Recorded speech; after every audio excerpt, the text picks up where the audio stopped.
खबरों में आगे बढ़ते हैं। आपको बताते हैं गांधरबल में शहीद शेख जब्बार फाउंडेशन की जानिब से एक मीटिंग का एहतमाम किया गया।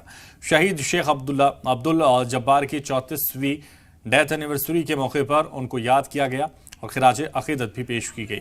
मीटिंग में पार्टी के बड़े लीडरान और कारकुनान मौजूद रहे और आपको बता दें ये मीटिंग शेख इशफाक जब्बार की रिहाइश गाह पर मुनक्किद की गई थी।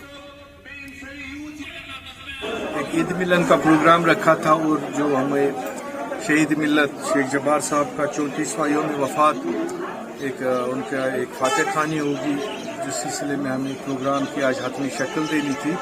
उस सिलसिले में अपने साथियों से बात की तो मेरी आपकी चैनल से भी गुजारिश होगी तमाम आवाम से कि वो हमारे साथ इस प्रोग्राम में जुड़े और इस प्रोग्राम में उस शहीद को खराज अकीदत करेंगे जिसने बहुत बड़ा एक कुर्बानी दी है गांधरबल के लिए, जम्मू कश्मीर के लिए, खुसूसन गांधरबल का एक देन है गांधरबल को। और साथ साथ जो भी बाकी बातें भी हुई वो सिलसिले में भी गौर वफोस हुआ। और ये एक शॉर्ट स्पैन ऑफ टाइम जो आज अब ईद का सिलसिला चल रहा है तो लोग इसको अपना सारा काम काज छोड़ के यहाँ आ गए, तो ये बहुत बड़ी बात है।